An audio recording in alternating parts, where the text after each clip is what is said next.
Tere! Tervist, härra Ossinovski. Nagu te väga hästi teate, siis Riigikogu liikmete ja valitsuse töölepingud saavad läbi üsna pea. Te olete sotsiaaldemokraatide esimees, seega kandidaat ka peaministri kohale. Rääkige, miks te tahate saada Eesti Vabariigi peaministriks? Ma usun, et see Eesti, mida sotsiaaldemokraadid ehitada soovivad, on see, mis viib meie Eesti riiki ja rahvast edasi. See on ühiskond, kus ühelt poolt pingutatakse üheskoos selle nimel, et kõigil läheks paremini, et nõrgemaid aidatakse järele ja teisest küljest ka selline ühiskond, mis kohtleb kõiki Eesti inimesi täisõiguslike ühiskonna liikmetena ja ma arvan, et just selline avatud, vabal demokraatial põhinev solidaarne ühiskond on see, mida Eestil vaja. Ja nüüd rääkige siis Jevgeni Ossinovski, miks te kunagi ei saa Eesti Vabariigi peaministriks? Eks loomulikult on ju mitmeparteilises süsteemis oma eripärad. Eesti poliitilise süsteemi eripära on see, et meil on kaks erakonda, kes on ajalooliselt olnud teistest suuremad. Veel mõni aasta tagasi olite teie just selles positsioonis, et oleks võinud kogu selle vasaktiiva nii-öelda nagu enda selja taha siduda või ühendada, aga põhimõtteliselt tegelikult tänu teie personaalsele valikule on praegu see Jüri Ratase oma ja nüüd Jüri Ratasel on aega seal möllata, kuni tuleb järjekordne uus parem valitsuse periood ja siis meil on 47-aastane Jevgeni Ossinovski, kes ei huvita enam kedagi. Et miks te olete kinkinud vasaktiiva Jüri Ratasele? Küsimus on nüüd sellest 2016 novembri valitsuse moodustamisest või sellest ise kaotajaks jäämisest? Ma ei usu, et me oleme sellest kaotanud.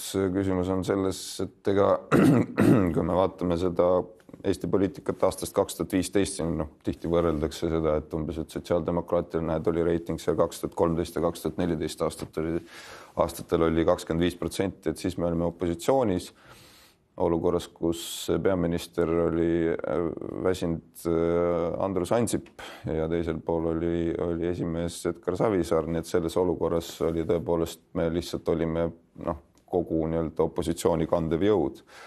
Ja valitsusse minnes loomulikult see toetus vähenes, nagu pidigi vähenema ja tegelikult ju 2015 aasta järgselt siis kuskil 15% ringis meie reiting oli nii eelmises valitsuses kui ka praeguses valitsuses.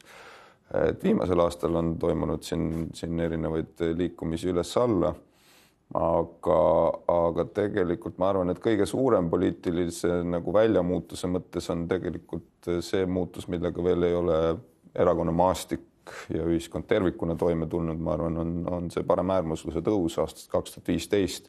See on tegelikult väga palju mõjutanud seda, millisel viisil ja millised poliitilised teemad siis ühte või teistpidi õhus on.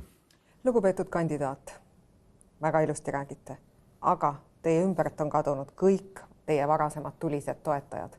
Mihkel Raud, Urve Palo, Andres Anvelt, Hannes Hanso, Liisa Oviir. Keegi neist ei kandideeri tulevastel valimistel ja osad neist on ka erakonnast välja astunud. Kas te olete peeglisse vaadanud ja küsinud endalt, kuidas on see juhtunud?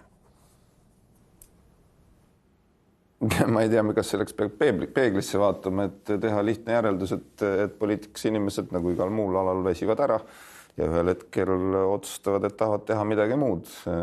Mainitud inimesed on kindlasti kõik ka sellised inimesed, kes leiavad endale väärikat rakendust ka väljaspool poliitikat, mis kõikide poliitikute puhul nii kindlasti ei ole. Ja see, et nad on ühel hetkel aru saanud, et poliitika on nende jaoks ennast ammendanud või näiteks nagu Mihkel Raud on öelnud, et ta ei leidnud tegelikult ennast seal üleüldse. See on minu meelest täiesti loomulik. Oluline on see, et organisatsioon elaks ja uueneks. Nii, et olete rõõmus selle üle. Ma vaatan, teil läks kohe nagu vunst särama selle peale. Et tuleksid uued inimesed. Et head tulised toetajad on läinud, on nii? ei, ma ei ütle, et hea on, see on inimeste isiklik otsus, kas nad soovivad edasi, kas nad tunnevad endas piisavat energiat ja jõudu, et edasi töötada või nad seda ei tunne. Samas on headel positsioonidel teie 2 tulist vastast ehk siis Sven Mikser ja Indrek Saar, kes mõlemad ihuvad kohta erakonna esimehe kohale. Need on teie silmis väga lugupeetud, et millega te seda põhjendate? No küllap nemad siis, nendel veel on energiat selleks, et poliitikas edasi olla, aga mõtte ära lõpetamiseks, et oluline on see, et meiega on tegelikult liitunud uued inimesed, uue värske energiaga väga hästi tööle rakendunud Riina Sikkut, ja me kõiki teame, jah. Marina Kaljurand, väga paljud teised. Teil siiski ei paista olema nagu sooja südamlikke suhteid kellegagi oma nagu lähimatest poliitilistest kaasvõitlejatest või isegi ka konkurentidest, et kellega te õhtuti helistate ja ratrate poliitikast või lähete pubisse ja te istute õlleklaasi taga ja räägite nagu kuidagi nagu sõber sõbraga? Miks mul ei ole soojasid tundeid? Loomulikult on kõikide nende mainitud inimestega on, nii mõnelegi nendest olen ka selle nädala jooksul helistanud, aga ja nii nendega, kes täna on erakonnas, kui ka need, kes poliitikast on lahkunud ja ka kindlasti mõnega ka teisest erakonnast arutame poliitika asju kindlasti ka väljaspool tööaega. Ma küsiks veel Indrek Saare kohta, et ta on pool aastat või natuke rohkem andnud avalikkuses niisugusi väga selgeid viiteid, et küll ta tahaks teid troonilt tõugata. Miks te lasete niisugusel ussitamisel oma selja taga toimuda? Miks te ei vahetada ja välja? Toetate seda lausa, et nagu niidki, et väga hea ja... Noh, eks see on stiilide küsimus selles mõttes, et mina usun ka erakonnasisesesse demokraatiasse, et selles mõttes, et see, et inimestel on mõtteid selles osas, mismoodi erakond võiks toimida ja mõni inimene ka arvab, et ta võiks ise erakonda juhtida, mis sellest siis halb on. Nii et olete täiesti valmis hingeliselt selleks, et Indrek Saar teilt tooli alt tõmbab? See, et pärast valimisi on erakonnas toimus korraline üldkogu, kus valitakse juhtkonda, sealhulgas ka esimeest, on ju kõigile teada, sealhulgas ka mulle. Kui sotsid on opositsioonis ja teie olete seal sellel samal sotside üldkogul, kas jääte juhiks või ei jää, aga te juhtumisi te olete opositsioonis, kas siis te jääte Eesti poliitikasse üldse? Praegu siin paarkümmend päeva enne valimisi spekuleerida selle üle, mismoodi hakatakse uut valitsust kokku panema, on täiesti... Ja me andsime selle eeldusena ette. Ei, ma saan aru, et teil on toredasti aega selle üle mõtiskleda ja see on kindlasti intellektuaalselt väga põnev, kui ma ise ei oleks erakonna esimees ja kandideeriks valimistel, küllap ma ise ka mõtleksin suure mõnuga sellele, et missugused koalitsioonid täpselt on võimalikud. Et minul ei ole aega sellega tegeleda. Mina töötan selle nimel, et 3. märtsil teha nii hea tulemus, et sotsid on järgmises valitsuses ja nii lihtne ongi. Ja ülejäänud asju hakkame mõtlema 3. märtsi õhtul. Võib-olla 3. märtsi hommikul, sest 3. märtsil enam kampaaniat teha ei saa. Siiski, kui te ühel lähihetkel enam poliitikas ei ole, kuhu te lähte, mis te teete? Kus te 10 aasta pärast ennast ette kujutate? Mina ei ole kunagi, ma olen lähtunud sellisest põhimõttest, ma kunagi tegin ühe 10-aastase plaani ja kuna see 10-aastane plaan oli tehtud 18-aastane, siis kui ma Tallinnast kolisin Tartusse Tartu Ülikooli filosoofiat õppima, siis ma panin plaani paika, et 10 aasta pärast ehk 28-aastaselt kaitsema doktorikraadi. 3 aastat bakalaureust, 2 aastat magistrit, 4 aastat doktorantuuri ja siis 28-aastaselt sain ma haridusministriks ja see oli see hetk, kus ma sain aru, et 10-aastaseid plaane lihtsalt ei ole mõtet elus teha, et avanevad uued võimalused, kus tasub oma varasemaid plaane korrigeerida, nii et mina lähtun sellest põhimõttest, et see, mida sa teed, tee seda nii hästi, kui vähegi võimalik ja kui siis tulevad uued otsustamise kohad, siis on võimalik otsustada teistmoodi. Aga mida te üldse oskate? Ma mõtlen, te olete teinud magistritöid või töid ja lõputöid ja magistritöid Nietzschest ja Heideggerist ja nii edasi, et kus on nende oskustega midagi peale hakata? Väga paljudes kohtades on nende oskustega peale hakata. Ma olen koolitatud politoloog ja filosoof, tõepoolest mul kindlasti on kirge akadeemilise töö vastu põhimõtteliselt. See oli ka mingil viisil see koht, kus see 10-aastane doktorantuuri plaan tuli. Millises valdkonnas tunnete ennast kõige tugevamalt? Oletame, et ei saa peaministriks, aga valitsuse liikmeks, siis mis valdkonnas on teil soovi kõige enam ära teha? No see on tore küsimus, millele vastates kindlasti saab Delfi pealkirja, aga ei, ma ei vasta sellele. Nii et teil puudub selline oma kompetents, kus te tahaksite kaasa lüüa. Täiesti olemas on ja loomulikult... Ja mis see on, öelge välja? Täna on see hetk. Oma südamelähedane valdkond kindlasti olemas, aga erakonna esimees peab ka läbirääkimisi, koalitsiooni läbirääkimisi pidama meeskonna nimel. Aga mis teie süda ütleb? No vot, see on natukene teine asi. Kas te olete umbusklik või ebausklik inimene? Ebausklik, et te ütlete praegu, kardate, et ütlete välja näiteks, et mind huvitab haridus või ma tahan saada välisministriks ja kardate, et siis ei saa? Ei, üldse mitte. No, siis võiks selle välja öelda. Võtke 2016 november. On ju, mul ei olnud soovi tol hetkel südamesoovi olla Sotsiaalministeeriumis. Aga selleks, et kogu meeskond saaks parima võimaliku tulemuse kokku nendelt läbirääkimistelt, siis mina taandusin teiste inimeste huvides selleks, et tervikuna asi paremini kokku tuleks. Ja kui ma nüüd siis ütlen, et ma tahan saada mingisuguseks ministriks, siis pärast öeldakse, näed, et tema juba tahab ette sinna saada. Et see lihtsalt läbirääkimiste positsiooni mõttes enne ei... Okei, te ei saa niisuguse asja öelda, aga kas te saate arutluse vormis 2-3 oma tugevust liidrina välja tuua? Põhjalik, sihikindel ja kindlasti analüütiline. Ma olen hea läbirääkija. Seda tunnistavad nii liitlased kui vastased. Ja kindlasti minuga sisu mõttes vaielda nõuab ettevalmistus. See on kusjuures üsna täpselt peegeldab ka seda, mida rahvast arvab, sellepärast et me oleme uurinud ka kõikide peaministrikandidaatide omadusi, mida inimesed nendega seostavad ja teie tarkust, teadmisi tunnustatakse. Kõikidest teistest liidritest, kes meie intervjuule tulevad, eristab teid see, et kõige rohkem rahvas seostab teid oskusega langetada ebapopulaarseid otsuseid. See on väga suur tunnustus poliitikule selgrooksuse eest, aga see on 2 teraga mõõk selles mõttes, et see tähendab seda, et te ka kaotate populaarsust. Kas te oletegi oma otsuste tõttu kaotanud populaarsust? Kindlasti oleks olnud võimalik täita tervise- ja tööministri ametit ühtegi otsust langetamata, nagu minu eelkäijad suutsid 10 aastat järjest väga edukalt demonstreerida. Et minu arusaam tööst valitsuse liikmena on see, et need asjad, mis tuleb ära teha, need tuleb ära teha. Kas teil on pangalaenu? Ei.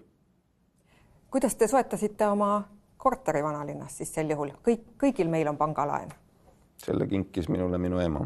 See on üks isiklik lugu seotud vanemate abielu lahutuse ja asjadega. Ma ei tahaks sellest väga palju rohkem rääkida. Mis on teie lemmik alkohol?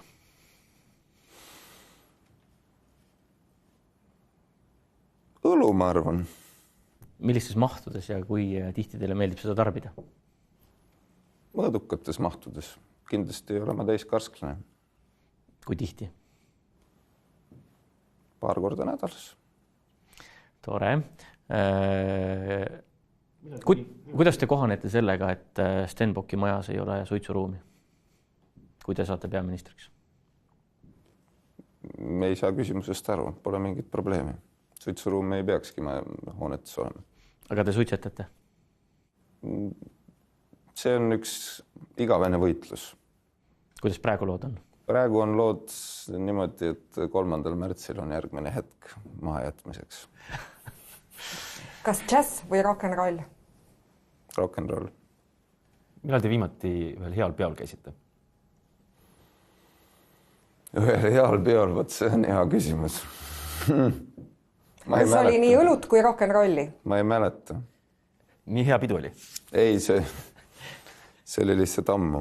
Ma praegu isegi joo pealt ei suuda meenutada. Millal viimati laulsite, kilkasite?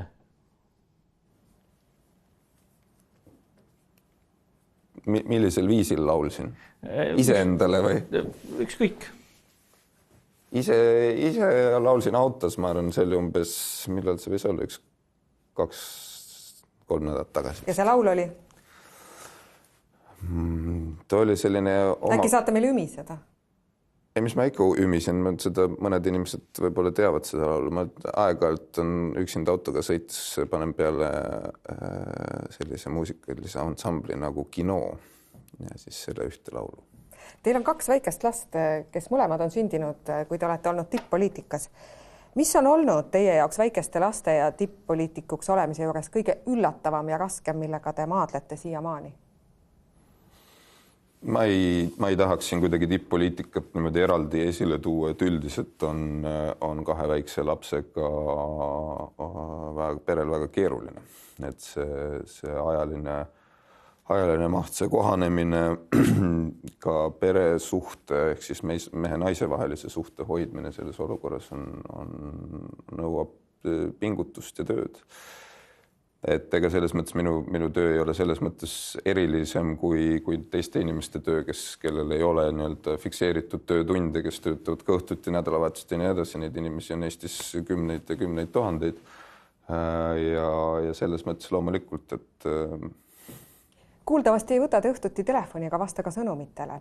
Et kas see on teie selline poliitika, et lahutate väga selgelt töö ja pereaega olenemata sellest, et juhul, kui te saate peaministriks, siis riik peab toimima 24/7? Ja me oleme seadnud sisse teatud reeglid abikaasaga. See juhtus tegelikult juba siis, kui me esimeheks sain valitud, me panime need kirja isegi paberi peale. Ja kirjutasite alla ka? Põhimõtteliselt jah, aeg-ajalt siis peame üksteisele meelde tuletama neid, aga eks see on igavene tegevus. Kas see on täitsa nagu lepingu vormis ja notariaalselt kinnitatud? Ei ole. Aga püksid teie peres on siiski abikaasa Triinu jalas? Ma ei saa sellest väljendist aru, mis tähendab püksid on kellegi jalas. Tema pani teie ette ju selle valge paberilehe, millele te pidite alla. Ei, see on ikka ühine kokkulepe. Meil on väga demokraatlik perekondlik korraldus. Nii, et ei võta õhtuti telefoni? Ma olen, üldiselt inimesed võivad arvestada sellega, et vahemikus kell 6 kuni kell 9. 6 on see, kus ma püüan tulla koju enne esimese lapse magama minemist, et naine ei peaks siis üksinda 2 last magama panema. Ja 9 on siis see, kus poeg magama läheb, et selles vahemikus mind üldiselt kätte ei saa. Ja. Kas see peaministrina... Aga pärast kella 9 helistan tagasi reeglina. Kas peaministrina jääb see samamoodi? Kindlasti. Kavatsete 6 kuni 9 ennast välja lülitada? No nii kaua, kuni lapsed väiksed on, ega nad nüüd siin... Kas te peate üldse võimalikuks, et peaminister 6-9 oma telefoni välja lülitab? Et kui juhtub midagi ekstraordinaarset, siis teie lihtsalt panete lapsi magama? Mis tähendab ekstraordinaarset? Hispaania hävitaja tulistab välja raketi. Eks siis loomulikult tuleb toru võtta, see on ju selge. Aga te ei saa teadagi sellest, kui te ei võta toru? Saab ikka. Saab ikka, selge. On teatud telefoninumbrid valitsuse liikmetel ja tipp-poliitikutel. Andke andeks, et ma nii ütlen, aga oma avalikus ülesastumist ei mõjuta tihti nagu uimasena. Et miks see nii on? Miks see nii on? Kas teid see, mis te teete, ei eruta? Ei, ma olen, see on tõenäoliselt segu 2 asjast, et üks on see, et ma olen oma sõnavõttudes ka reeglina rohkem analüütiline kui emotsionaalne. Ehk siis, kui püütakse, et miks ei või 3 sõnaga ära vastata mingisugusele küsimusele, sellepärast, et keerulistel asjadel ei ole 3 sõnalist vastust, et nad ongi keerulisemad ja ongi erinevad aspektid siit ja sealt ja neid tuleb, minu arusaam sellest nii-öelda avalikust diskussioonist on see, et me peame siiski argumenteerima argumentidega, mitte emotsioonidega. Siin on loomulikult nägemused nii inimestel kui poliitikutel märkimisväärselt erinevad. See on esimene pool. Ja teine pool tuleneb siis pigem sellest, mis mu naine alati ütleb, et miks sa siis nüüd otse ei või öelda, et räägid niimoodi ümmarguselt kuidagi.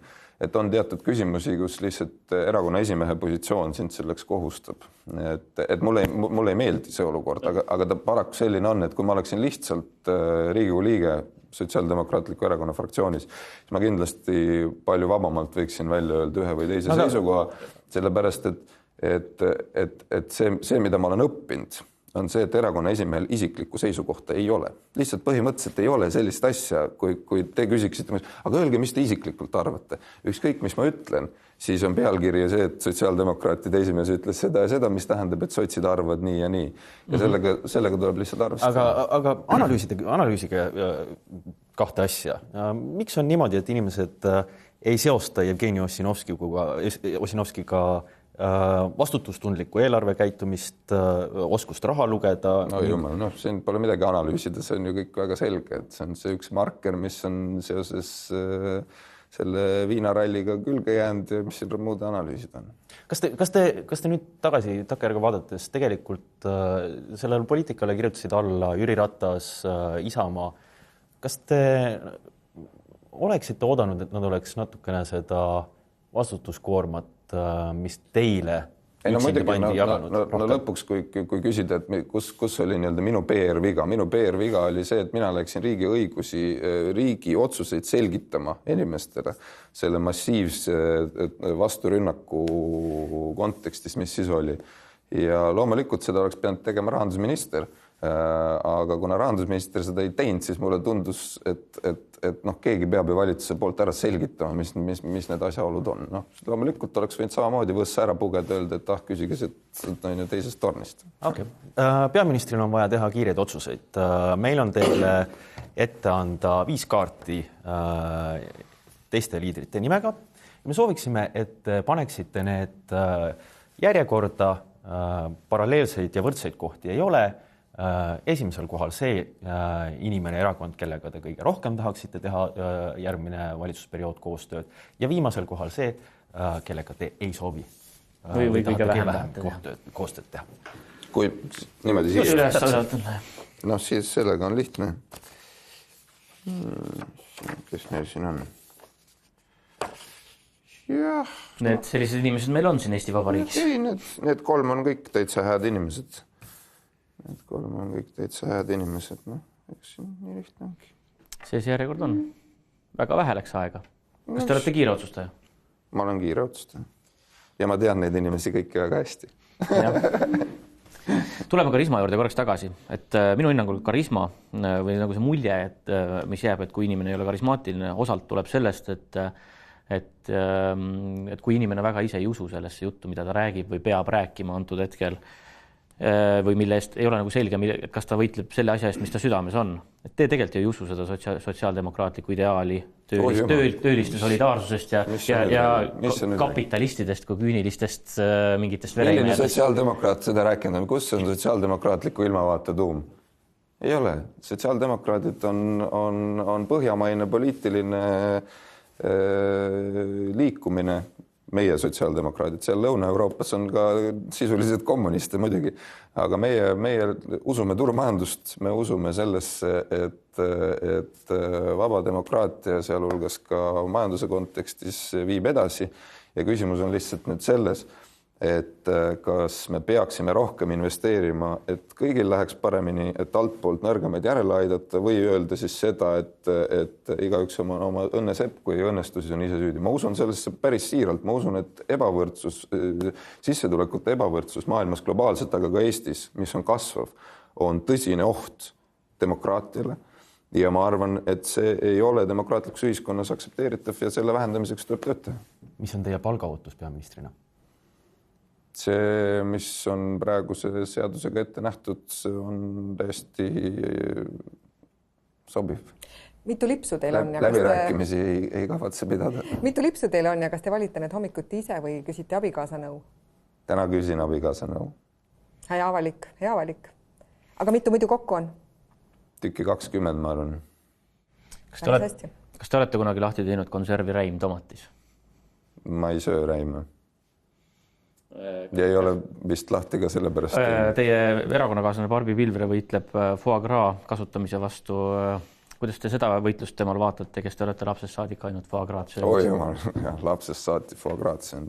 Minu esimene elukoht oli koos ema ja isaga 9 ruutmeetrises Tapa vedurijuhtide puhkekodus ühes toas, kus oli ühisvets ja räigelt kloori järele haisev duširuum.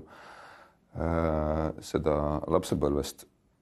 Aga kuidas ma seda võitlust vaatan, kindlasti on olulisemaid küsimusi Eesti riigis, aga teisest küljest laiemalt loomaõiguste ja kaitse küsimused lähevad inimestele aina rohkem kord. See on päris selge, et kuigi siin räägitakse, et näete, et ei ole ühtegi valimiste peateemat. Kui me vaatame näiteks 17, 18, 19 aastaseid noori täna, siis karusloomafarmide sulgemine on kindlasti nende jaoks nende valimiste peateema. Neile on see oluline, ehk ülejäänud ühiskonnale ei pruugi ta seda olla, nii et selles mõttes on kahtlemata nende selliste teatud väärtusdiskussioonide tähtsus Eesti poliitikas tõusmas kindlasti. Kui palju on teis veganit? Ei ole minus seda, ehkki ma olen olnud taimetoitlane võib-olla 2 aastat oma elust, lihtsalt juhtus nii. Raha ei olnud, et liha osta. Ma elasin Suurbritannias, siis Suurbritannias on lihtsam olla taimetoitlane, seal on juurvilja valik suurem ja juurviljad on odavamad kui Eestis. Ja siis ta lihtsalt kuidagi niimoodi juhtus, ei tahtnud liha süüa. Ilma põhjusteta. Mis sporti te teete, et meil siin kõik peaministrid on teinud, et Ansip suusatas ja sõitis ratast ja Rõivas jooksis ja Ratas oli korvpallur ja jookseb ka hommikuti aeg-ajalt, aga teie? Ja, ma olen maletaja. No see on naljaga, maletaja ma tõesti olen lapsena olnud. Et praegu on peamine sport ja seda ma ütlen päris siiralt, on tegelikult lastega tegelement ega lõpuks seda vähest aega, mis vaba aega on, et sul on võimalik seda kasutada kas perega olemiseks või siis üksinda sportides ja ausalt öeldes ma eelistan pereaega, et nii lihtne see ongi. Aga üldiselt mulle meeldib ujuda. Ma olen muidu tervisespordi kontekstis kõige rohkem ujumisega tegelenud. Mis on teie jaoks poes kallis? Mis on minu jaoks poes kallis? Liha on päris kallis. Ma küsin ühe küsimuse veel. Kas te usute, et Jüri Ratas ei ole kunagi kuulnud midagi Keskerakonna mustast rahastamisest? Sai esimeheks ja siis alles kuulis, nagu ta väidab, et kas tõesti Keskerakonna kampaanias on olnud musta raha? Ei või olla. Kas te usute, mida Jüri Ratas räägib? Tegelikult. Et ta ei ole midagi kuulnud. Ja, ta ei ole kõigi nende aastate jooksul kuulnud midagi, et Keskerakonnas on olnud rahadega pahasti, vaid 2-3 inimest teadis ja tema kuulis seda, avastas alles nüüd. Ja ma ei usu seda. Kas Jüri Ratas siis valetab? Seda küsige tema käest. Aitäh, härra Ossinovski vestlusvooru tulemast. Nagu te väga hästi teate, siis konkurss on täiesti avalik ja läbipaistev. Muidugi. Kõigile tehakse tulemused teatavaks ühel ajal umbes 3. märtsi südaöö paiku. Jõudu teile! Aitäh! Aitäh! Aitäh! No. Minu meelest täitsa siiras. Ja. Täitsa siiras, et ei olnudki neid jutupunkte nii palju, kui võiks arvata. Ja väga kiiresti otsustab. Otsustas ja inimene vastas ja mina arvan, et tema paberid me võime saata edasi küll, et ta konkursis edasi püsiks. Jah, mina olen selle poolt.